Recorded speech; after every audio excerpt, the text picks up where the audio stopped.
Welcome to Lesson 6 of Differential Calculus, which is rules for differentiating algebraic forms, chain rule, and implicit differentiation. So for the rules for differentiating algebraic forms, when we derive a constant, that is always equals to 0. The derivative of x, that is equals to 1. For the addition and subtraction rule, if we have the addition or subtraction of different terms, we simply get the derivative of each term and add or subtract them.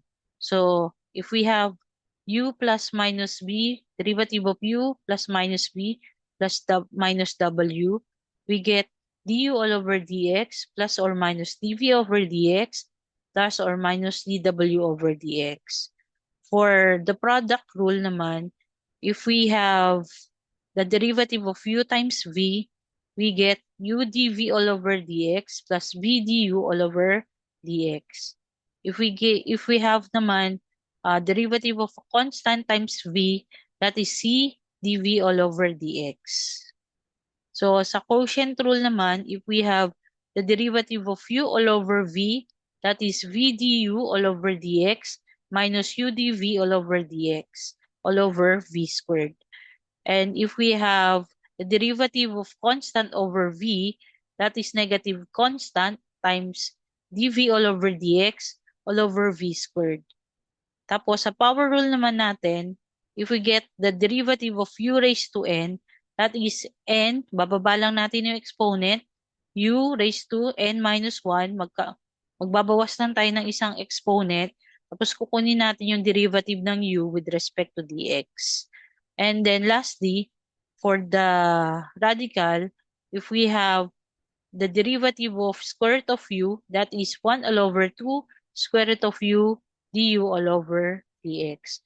So, i-apply natin itong mga rules na to sa ating mga example. So, for number 1, we are asked to find the derivative of x cubed minus 6x minus 2.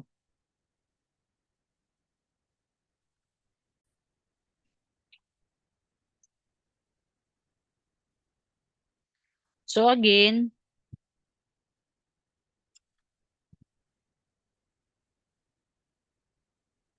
for number 1, ang hinahanap nating derivative ay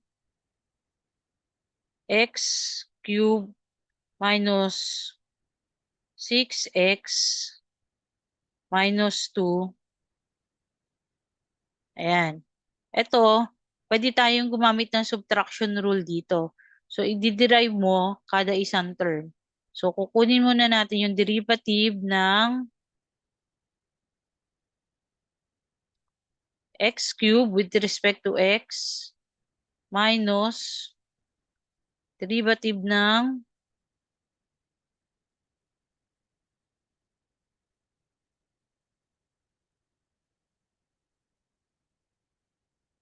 6x minus derivative ng 2. Okay, etong first term natin, pwede natin gamitin dito yung power rule, no? So, ibababa natin yung exponent. Sulat natin yung term. Mag-minus 1 tayo sa exponent, which is 2. Tapos, ang derivative ng x is 1. No?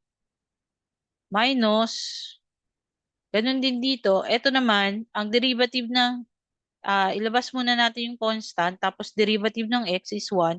So, simply, 6 times 1 to. Tapos, ito, dahil constant yung 2, therefore, ang derivative niya is 0. So, simplifying the answer for number 1, we get 3x squared minus 6. Yan na yung answer for number 1. Yan na yung derivative ng x cubed minus 6x minus 2.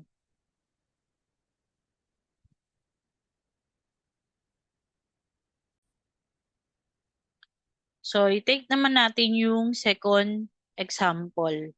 So, derivative of 1 over t minus 3 all over t squared.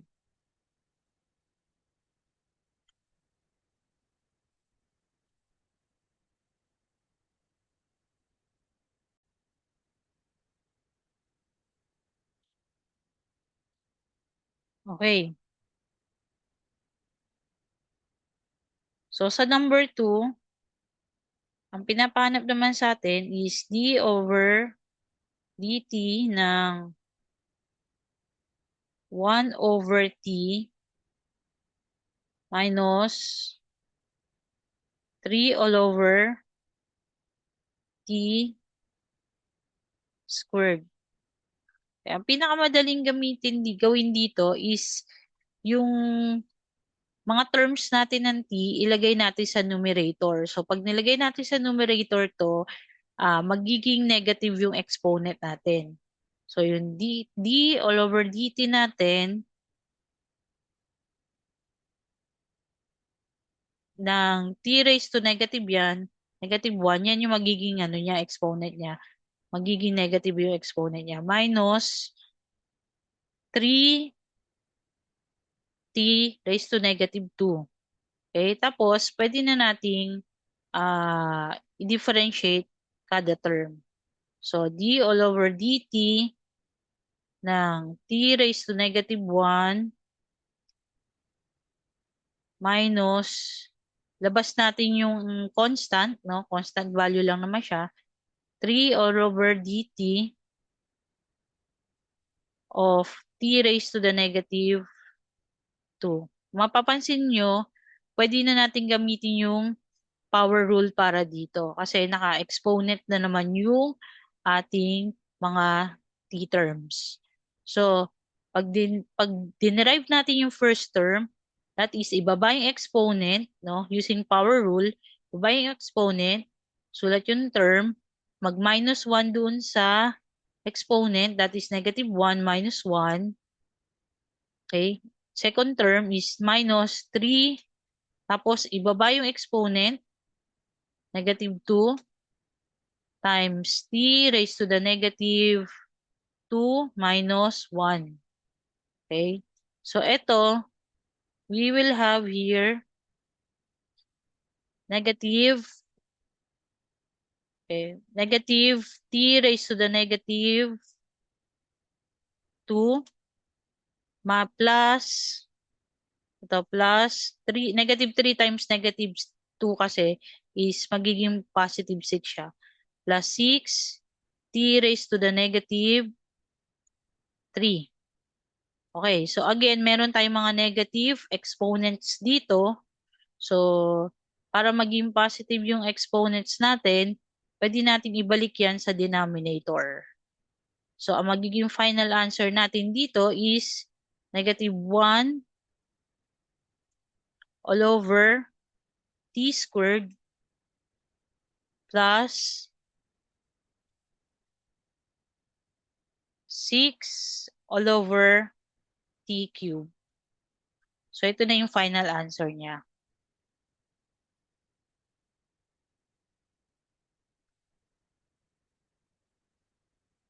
Okay. So again, dito, pwede pinakamabilis gawin is i-transpose mo muna or convert mo muna yung mga denominator natin into numerator. Tapos, i-change mo yung sign nung exponent niya. So, magiging negative. Sa dulong-dulo, pag nakakuha ka ng negative exponent, ibalik mo siya sa denominator para naman maging positive yung kanyang exponent.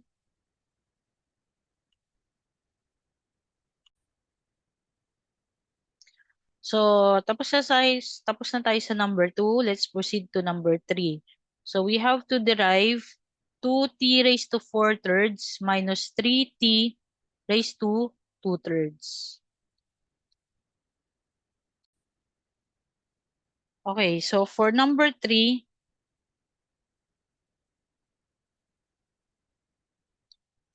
ang given natin ulit is d of dt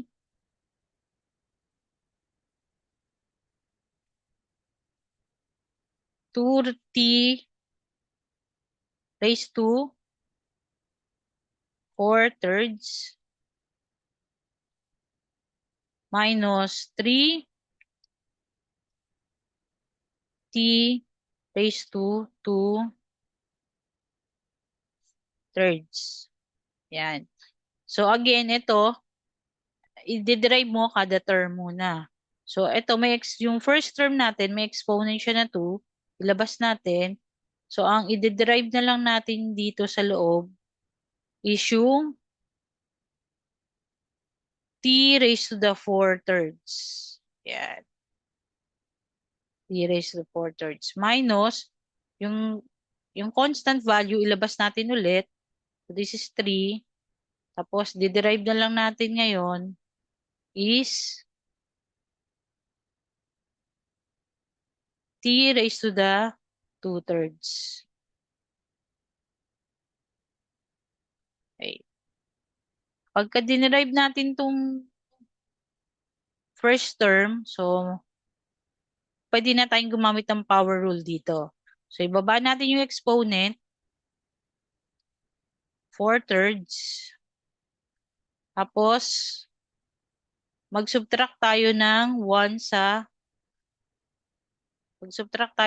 sa exponent times the differential of t, which is 1 only, no?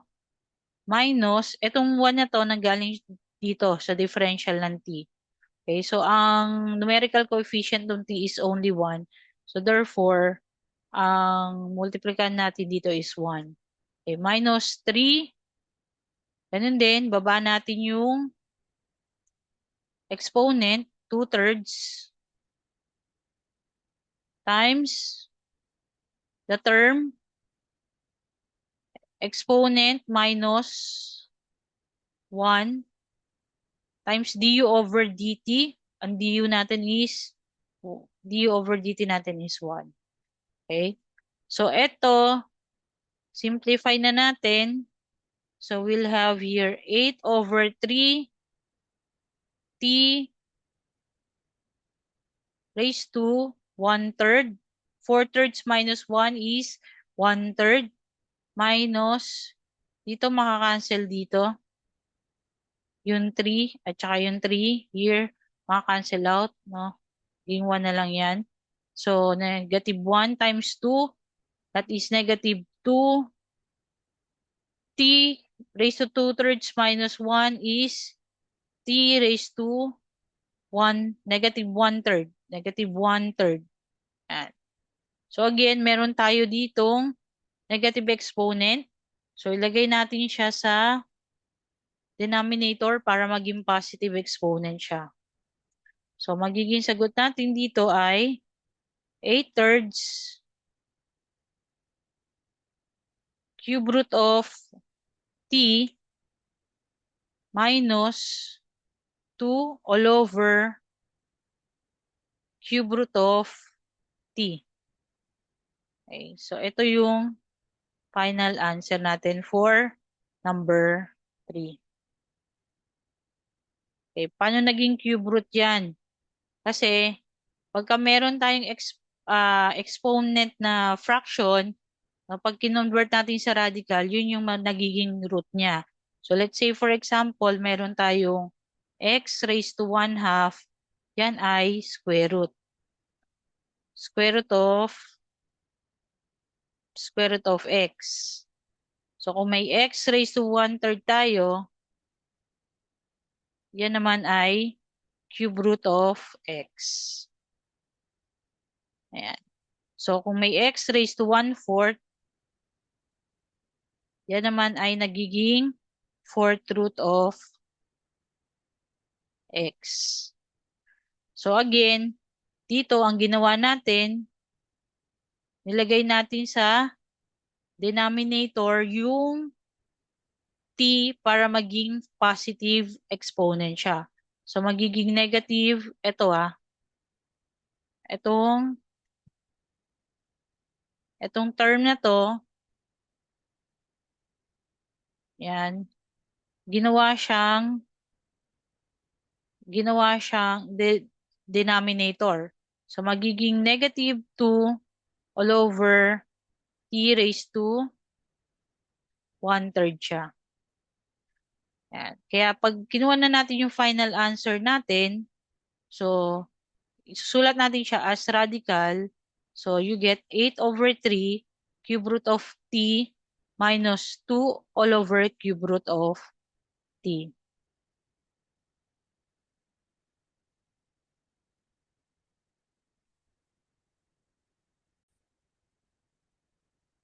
Okay, so take naman natin ngayon yung number 4 problem, which is d of ds of square root of s all over 2 minus 2 all over square root of s.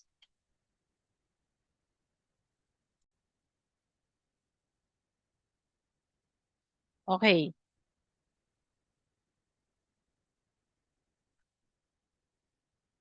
So number 4,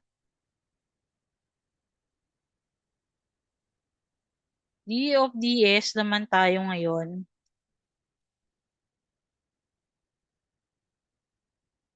Times, d of ds of, sorry, square root of s all over 2 minus 2 all over square root of s. Ito, term na to, itong term na to, meron na yung rule, no, for differentiation. Yun yung huling-huling rule natin. So, pag sinulat kasi natin, nilabas natin yung constant value na 1/2. So, ang magiging d all over ds na lang natin is yung square root of s. So, yun yung d all over dx na square root of, d all over dx na square root of u. Okay, yung 11 through, yung huling-huling rule. Yung huling-huling rule dun sa ating rules for differentiation. Okay? Tapos, eto naman, dito sa term na to, no, pwede natin ilabas yung constant na 2. Tapos, ang i-derive na lang natin is yung square root, 1 over square root of s. So, 1 over square root of s, pwede natin yang isulat in fractional parts as, or in fractional form as, s raised to the negative 1/2. Okay, kasi ulitin natin, no? Yung 1 all over square root of s, pwede niyang isulat as 1 all over s raised to the 1/2. Ngayon, kung lalagay natin sa denominator tong term na to, magiging s raised to the negative 1/2 siya.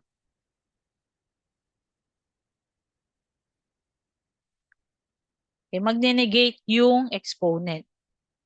Okay? So, eto, yung last rule natin, no? So, ang differential niyan ay 1 all over 2 times 1 all over 2 square root of s. Yan yung huling-huling rule natin. Tapos ito, pwede na tayo dito mag ah, power rule, no? So, this is 2 times power rule negative 1 all over 2 times s raised to the negative 1/2 minus 1 times du all over dx. Du all over dx nung s is 1, no? So, simplify na natin to. We get 1 all over 4 square root of s. Tapos, yung second term, makancel to. Magiging plus s raised to the negative 3 halves siya. Okay? So, ito, term na to, para maging positive ulit yung exponent niya, lalagay natin siya ulit sa denominator. So, this is 1 all over s raised to the 3 halves. Okay? Itong s raised to the 3 halves na to can be further simplified as 1 all over s square root of s. Tinanggal natin yung isang whole 2 dito, no? So, s square root of s. So, ang magiging final answer natin for number 4 is 1 all over 4 square root of s plus 1 all over s square root of s. This is now the final answer.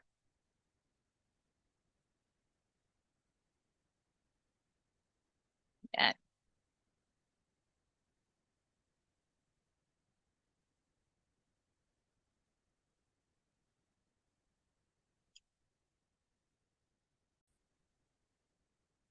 So, i-take naman natin yung number 5 example, which is say is equals to quantity 3 plus x squared times x plus 1 raised to the third power.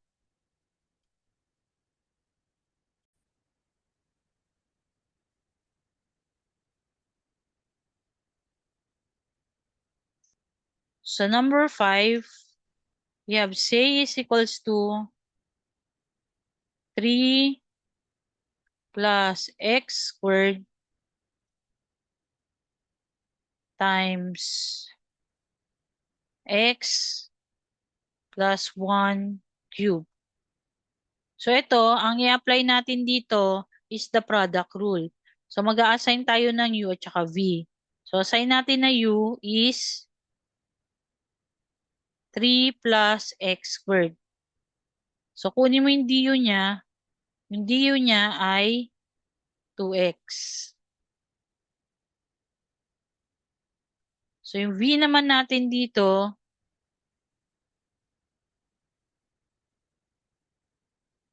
v natin is equal siya sa x plus 1 cube. So, yung magiging dv natin dito is baba natin yung exponent 3 times yung term x plus 1, tas mag-subtract ka ng isa dun sa exponent, magiging 2 siya, tas times mo siya kung ano man yung derivative nung nasa loob na x. So, that is times 1.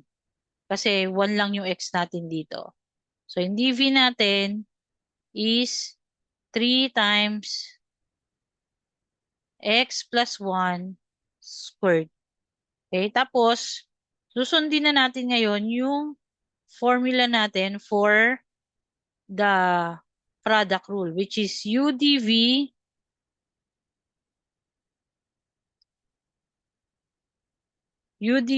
all over dx plus v du all over dx. Ayan. So, yung magiging say prime natin ngayon, equal yan sa u. Ano yung u natin? Yung u natin is 3 plus x squared. dv. Ang dv natin ay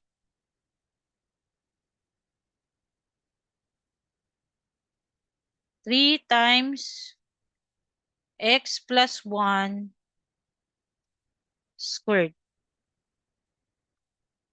Tapos, b natin. Yung v natin plus v which is x plus 1 cube. Tapos, yung du natin is 2x. Okay? So may common dito sa dalawang term na to, which is the x plus 1 squared. So yung x plus 1 squared natin, yun ay ating ifa-factor out. So x plus 1 squared, multiply natin ngayon yan by 3 times, nasa loob is 3 plus x squared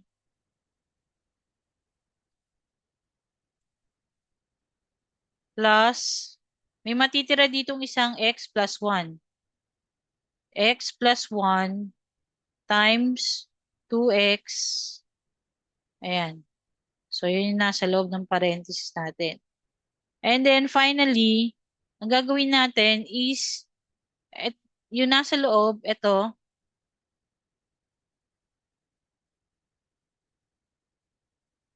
si-simplify natin by distribution. No? So, di-distribute natin yung mga terms. So, yung z prime natin, equal yan sa x plus 1 squared times, this is 9 plus 3x squared plus 2x squared plus 2x. So, anong ginawa natin dito? Ang ginawa natin, dinistribute natin tong 3, kaya yan naging 9. 3 dito, kaya yan ay naging 3x squared. Ito, yung x sa 2x, kaya naging 2x squared. Ito, 1 sa 2x, kaya naging 2x. So, pag sinimplify natin further tong sagot natin for the safe prime, that is x plus 1 squared times 9. Ito, pagsamahin natin to. Kasi ah, pareha sila ng x squared, no? So, plus 5x squared plus 2x. Ito na yung magiging final answer natin for number 5.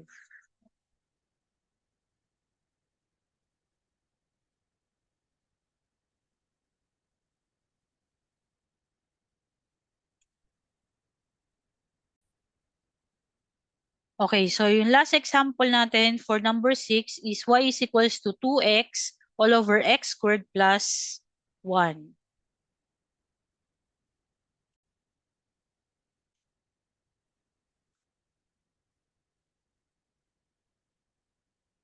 Okay, so yung number 6 natin, y is equals to 2x all over x squared plus 1. So again, ito, magkakaroon tayo ng quotient rule dito. So, lagi yung tatandaan, pag may quotient rule, yung u natin, lagi yun yung numerator. So, yung u natin is 2x. So, pag kinuha natin yung du, that is 2. Tapos, yung v natin ngayon is x squared plus 1. So, pag kinuha natin yung dv, that is 2x. Tapos, i-fit na natin siya doon sa ating equation na y prime is equals to v du all over dx minus u dv all over dx all over v squared. Okay? So, plug lang natin yung mga values. So, yung y prime natin is, ano ba yung V? So, yung V natin is x squared plus 1. Ano ba yung du natin? So, yung du natin is 2. Okay? Minus, ano yung u natin? Ang u natin ay 2x. At ano yung dv natin? Ang dv natin ay 2x. All over, ay sorry.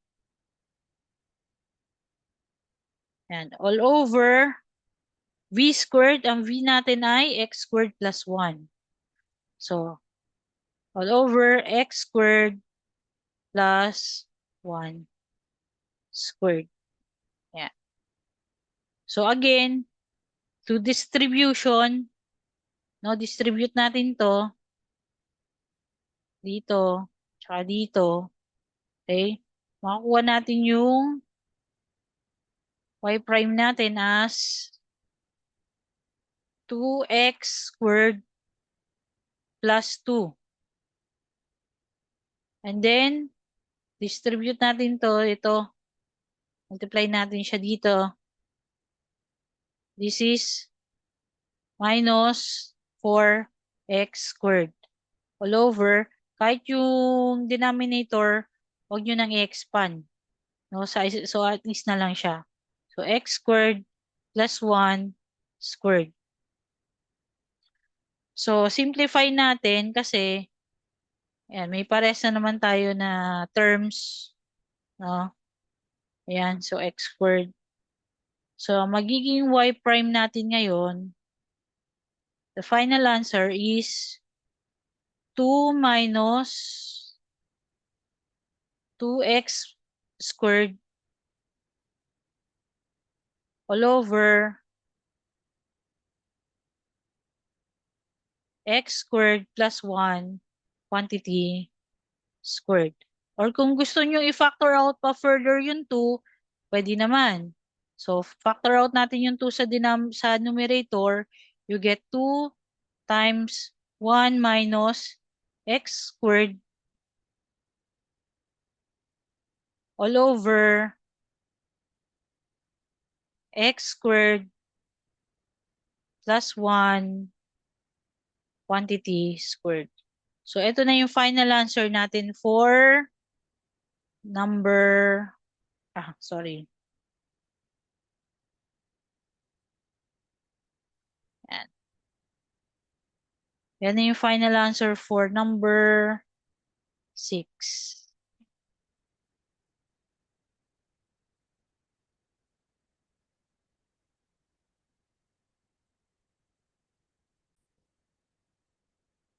Okay, so punta naman tayo ngayon sa chain rule.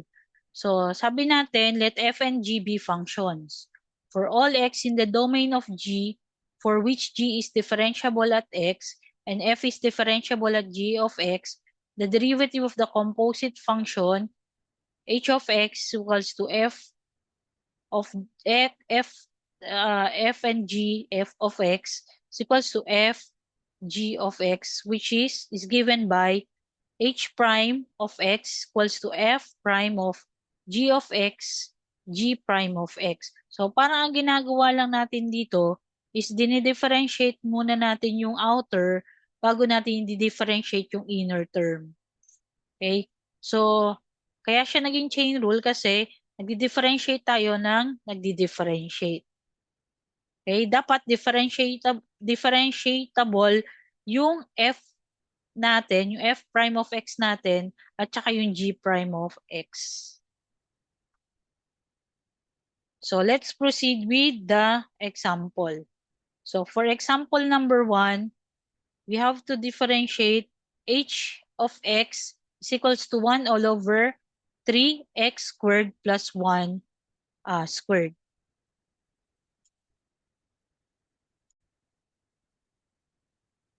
Okay, chain rule tayo. So, ang first equation natin sa chain rule,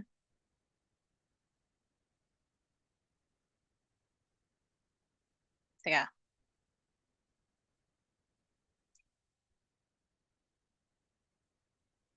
Yan. First equation natin sa chain rule is h of x is equals to 1 all over 3 x squared plus 1 quantity squared. Okay, pinakamadali is gawin muna nating numerator tong denominator. So, magkakaroon tayo ngayon ng h of x is equals to 3x squared plus 1.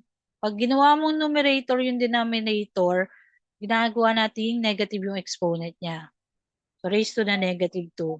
Tapos, pwede na natin itong applyan ng power chain rule. No? Power chain rule. So, pag kinuha natin h prime of x natin, h prime of x, ibaba natin yung exponent, kopyahin natin yung term, x squared plus 1. Mag-minus 1 tayo sa exponent. Tapos, dahil ito ay chain rule, kailangan kunin natin yung derivative nung nasa loob.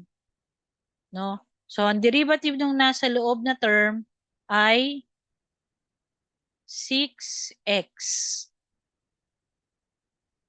Okay? Derivative ng 3x squared lang. No? Kasi ito, derivative ng 1 is 0. So, derivative ng 3x squared is 6x. Kaya ang magiging h prime of x natin, equal yan sa negative 12x times 3 x 3x squared plus 1 raised to the negative 3. Okay? Ngayon, negative yung exponent natin, gawin natin positive by putting it again back into the denominator. So, yung h prime of x natin, that would be negative 12x all over 3x squared plus 1 raised to the third power. So this is the answer for number 1 in chain rule.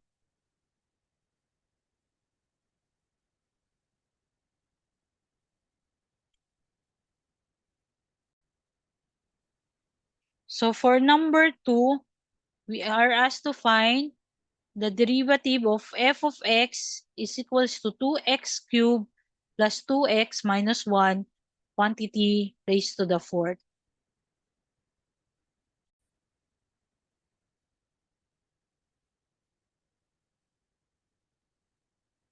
So for number 2, the equation again is f of x is equals to quantity 2x cubed plus 2x minus 1 raised to the fourth power. So, ang gagawin nyo lang, again, pag chain rule to, ibababa natin yung exponent, power chain rule to, no? So, ibababa natin exponent, kopyahin natin yung term,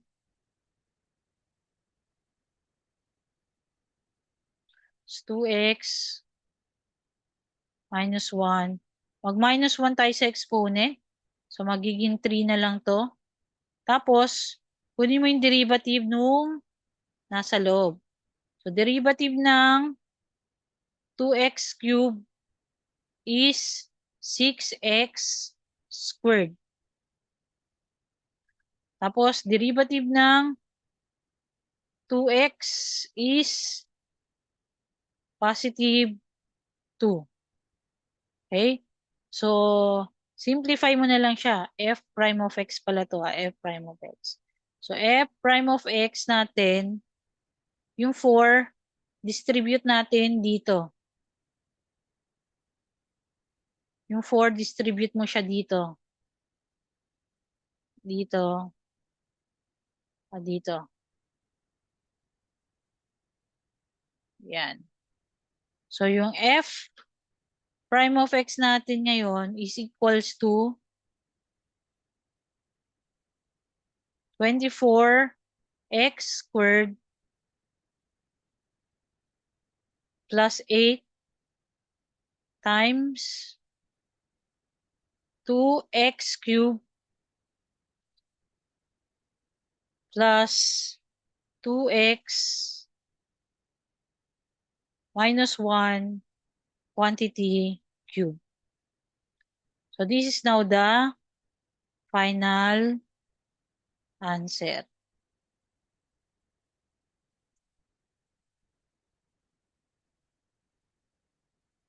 Ayan. Okay. And last number for the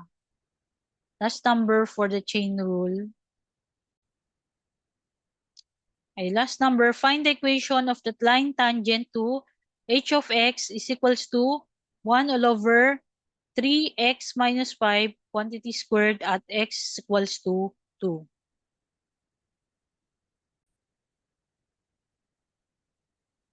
Okay. So, sa number 3, ang given natin, h of x equal yan sa 1 all over 3x minus 5 squared. Yun. At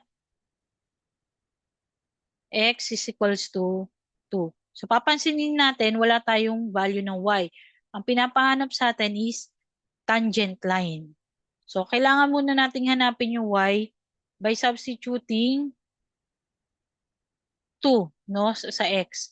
So, h of 2 natin, which is the value of y, equal yan sa 1 all over 3 times 2 minus 5 quantity squared. Okay? So, this is equal yan sa 1 all over 6 minus 5 quantity squared. So, this is 1 all over 1 squared. So, therefore, yung y value natin or yung h of 2 or y value natin equal yan sa 1. So, yung point ng ating tangent line ay nakalocate sa 2, positive 2, positive 1. Okay, kakailanganin natin yan mamaya para i-solve yung tangent line. Ngayon, para makuha natin yung slope, no? Slope muna na, para makuha natin yung slope, kailangan nating i-differentiate yung h of x. So again, pinakamadaling gawin muna is isulat yung, eto, kasi nasa denominator siya. So isusulat natin tong term na to, sulat natin tong term na to sa numerator by negating the exponent. So the h of x will be equal to 3x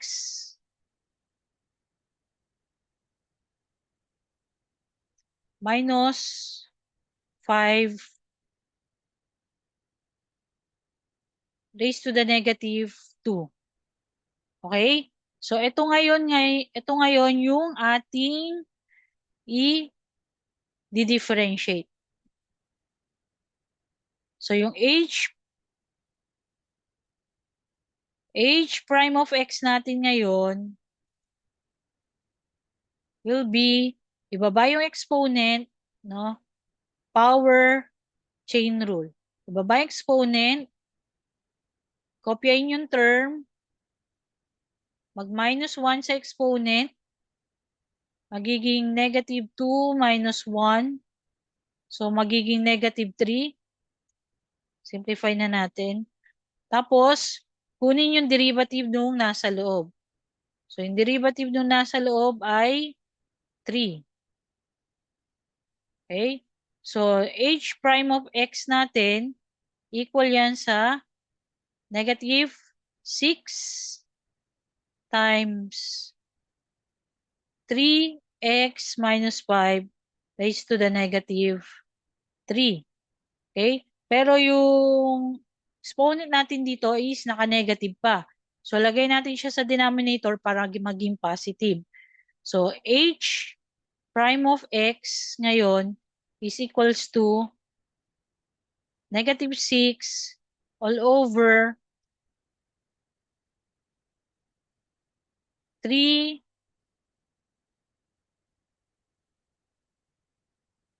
3x minus 5 cube. Okay? Pero, di pa dyan nagtatapos. Kailangan natin kunin yung ating, ah, kailangan natin kunin yung slope. So, yung slope natin, equal yan sa h prime of 2. Bakit h prime of 2? Yung x kasi natin, x value natin kanina is eto, 2. So, yun yung isa-substitute natin dun sa equation nung ating derivative. So, you get negative 6 all over 3 times 2 minus 5 cube. So, this will become negative 6 all over 6 minus 5 raised to cube. So, this is negative 6 all over 1, no, cube. Therefore, ang slope natin ngayon, or yung h prime of 2 natin ngayon is equals to negative 6. Ito ngayon yung or ipa-plug natin. Ito ngayon ipa-plug natin dun sa equation nung tangent line. Kung tatandaan natin, yung tangent line equation natin before,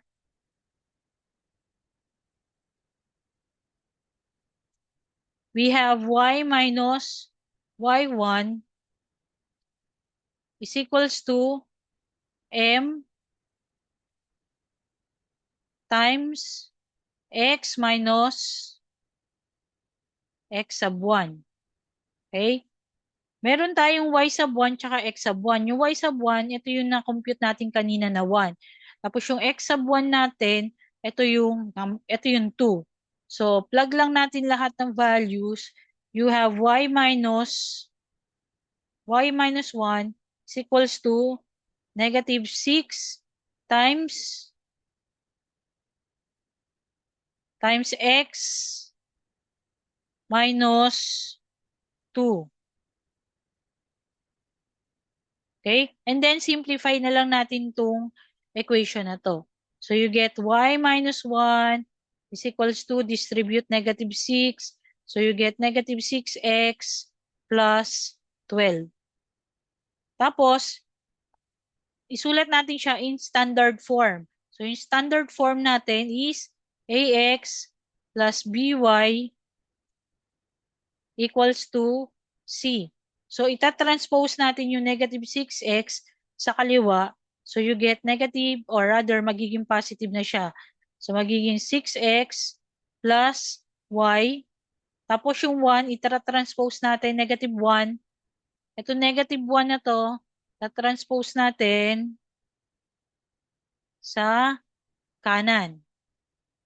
Okay? So, magiging 12 plus 1 siya. So, magiging final answer natin for the tangent line is 6x plus y is equals to 13. This is now the final answer.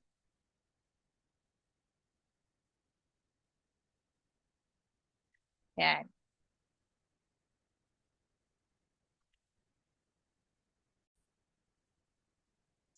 Okay, pumunta naman tayo ngayon sa implicit differentiation. So, ginagamit lang natin yung implicit differentiation kapag yung value ng y ay may order na. No? So, let's say for example, y squared, y cubed, okay? Or, meron na tayong 3y squared, 3y cubed, ganon. No? So, implicit differentiation is a technique used to find the derivative dy all over dx of a function when y is not explicitly expressed as a function of x. So, paano natin ginagawa yan? Or paano natin sinosolve yan? So, let's take number 1 example. We have x squared plus y squared is equals to 25. Ang idea dito, dapat makuha natin yung input with respect to, rather output with respect to input. So, yung output natin dito is y. So, ang input natin dito is x, no? So, kukunin mo yung dy all over dx. Okay. So, balik tayo sa implicit differentiation. So, yung number 1 problem natin, we have x squared plus y squared is equals to 25. Okay. So, dito, ang gagawin natin, kada term, no, regardless kung x yan or y, kada term, i-differentiate natin. So, pag dinifferentiate natin yung x squared, that would be 2x dx. Ngayon, isasama na natin yung dx tsaka dy. Tapos, pag dinifferentiate naman natin yung y, that is plus 2y dy. Pag dinifferentiate natin yung 25, that is a constant, so that will be 0. Okay, ang gusto natin hanapin is dy with respect to dx. So, output over input. So, ang gagawin muna natin is transpose natin yung 2x dx sa kanan. So, you get 2y dy is equals to negative 2x dx. And then, divide natin both sides by 2y dx. Para matitira na lang sa kaliwa is dy all over dx. At matitira sa kanan yung sagot natin. Ng all over 2y dx. So, sa kaliwa, makakancel out to. Sa kanan, makancel yung 2, makancel din yung dx. So, magiging sagot na lang natin ngayon, dy all over dx is equals to negative x all over y. So, ito na yung solution natin, or ito na yung answer natin para sa implicit, no? Implicit function na x squared plus y squared is equals to 25.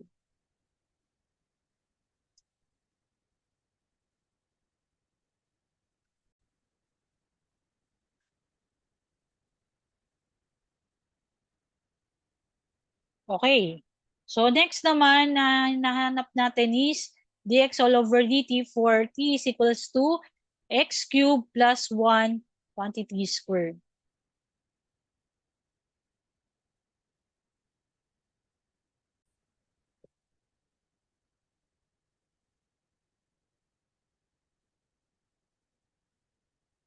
So, for number 2, ang given natin is t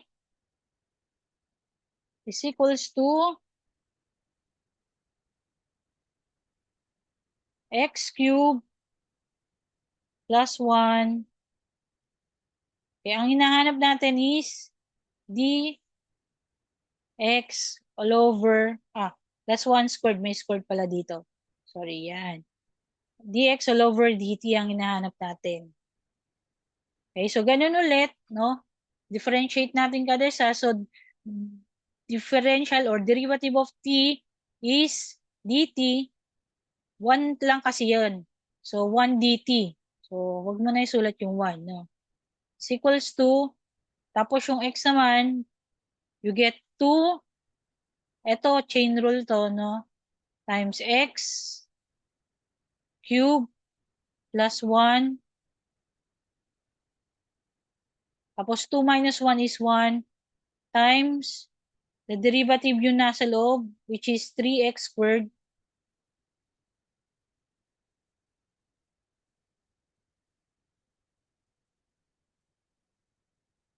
Yan. Dx naman siya. Dx, yan. So, simplify mo muna yung nasa dx, no? Bago tayo cancel out. So, you get here, dt is equals to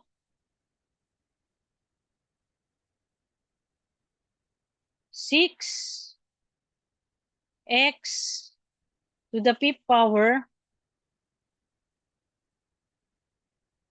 plus 6x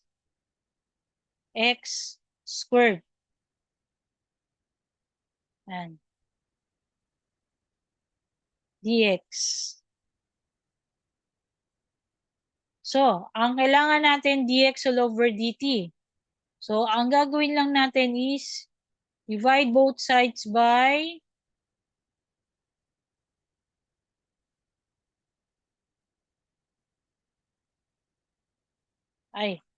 ba yan? Di pantay.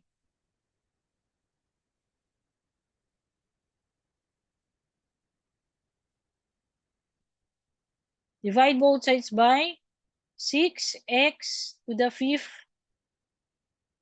plus 6x squared dt. Dito rin. 6x to the 5th plus 6x squared dt. So, sa kaliwa, makakancel to. Matitira na lang 1 dito. Sa kanan, makakancel to. Yan. So, ang magiging sagot natin, yung dx all over dt natin, equal yan sa 1 all over 6x to the 5th plus 6x squared. Okay? So, ito na yung sagot dun sa question number 2.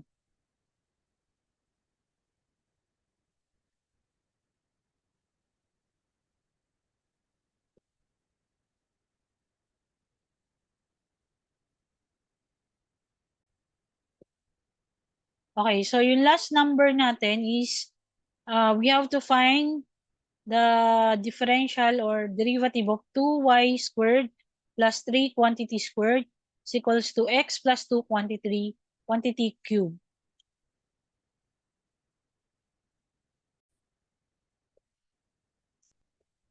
Okay, so ito na yung last number for this lesson. No? So number 3, we are asked to find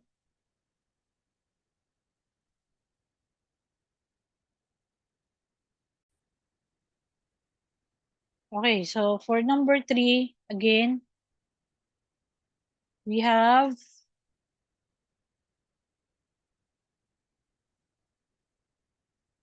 2y squared plus 3 quantity squared is equals to x plus 2.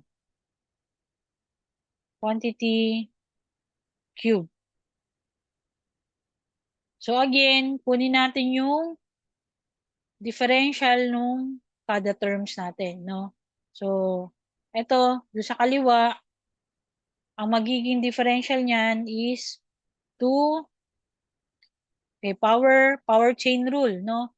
So, 2, ibaba yung exponent, multiply by the term, squared, plus 3, mag-minus 1 sa exponent, tapos kunin yung derivative nung nasa loob, which is 4y. No? 4y. This is your dy. Tapos yung sa kanan naman, ganun din, chain rule, power rule, chain rule. No? So, this is 3 times, kopyahin yung term, pag minus 1, so magiging 2 na lang to.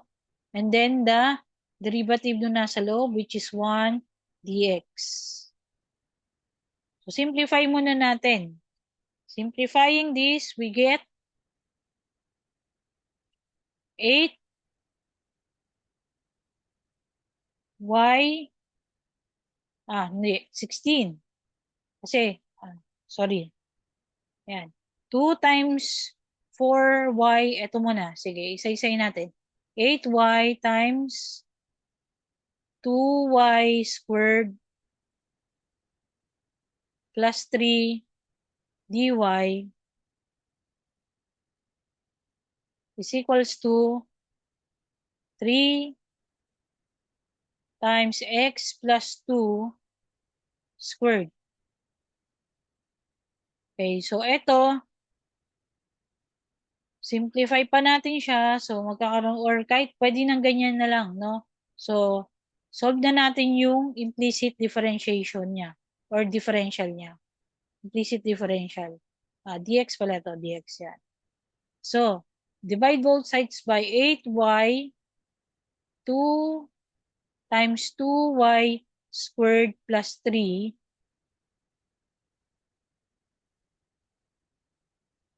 dx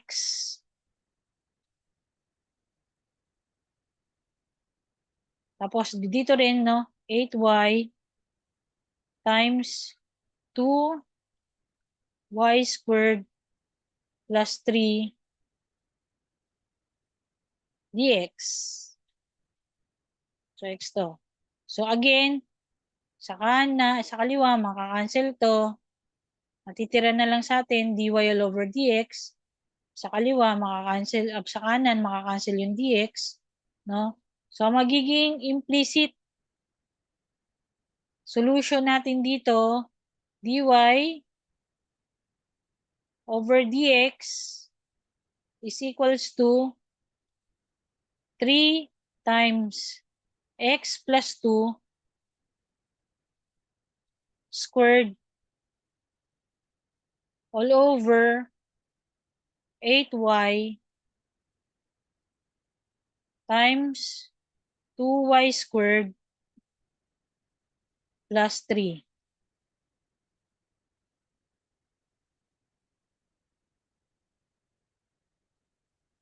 Okay, so ito na yung final answer natin.